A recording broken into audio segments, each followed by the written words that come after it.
Giving unto God who's the head of my life, to the shepherd of this house, to the family. I've been praying daily. It's been very, very hard.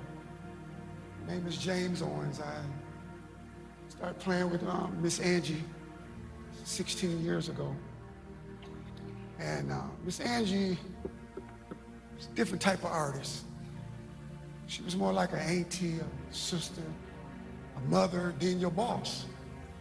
I can remember her coming to Flint, Michigan to do a play. And she said, James, how far do you stay from here? I said, about 30 minutes in Saginaw, Michigan. She said, you know what? I'm gonna get my driver on tomorrow. I want to come and meet the people that made you. She drove up there to meet my parents. Because she said, James, your spirit, I never seen no one with that type of spirit that you have. And I said, you know what, Miss Angie, I got a song in there that says, I may not be rich, but I'm rich in the spirit. And Miss Angie was the type of artist where she shared the stage with the background singers and the musicians. It wasn't all about her. A lot of y'all, well, y'all probably knew, Miss Angie was a comedian too now. She was funny. If y'all was at her show, she let it down. But one thing I can remember, and I said I got to say this, you know, I think I was a part of about 5 different bands with Miss Angie. And Angie used to have this thing that she would do this little, if she wasn't doing this little chicken dance, we wasn't in the house back there.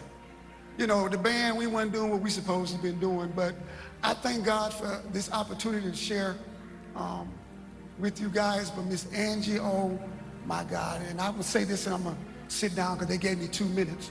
And the last show, Miss Angie was standing over there by my amp.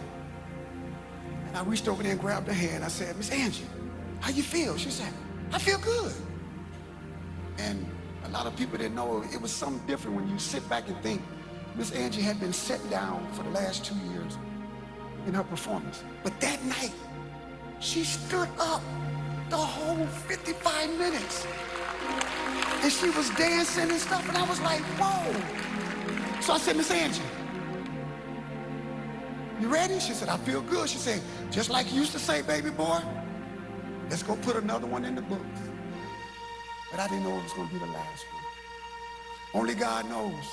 But one thing I want to leave with you guys, the last thing I'm gonna say, all what's gonna be said today in the eulogy and people speaking and different things, and I say this often as a chance I get, whatever you do, make sure you have a relationship with God and a connection with God to hear his voice for directions.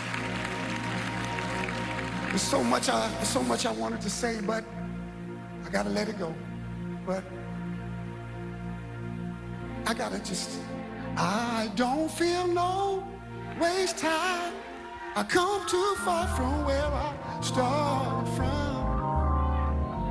Nobody told me that the road will be easy, but I don't believe he brought me this far to leave me. Rest on this hand. Amen. Nobody told me the road would be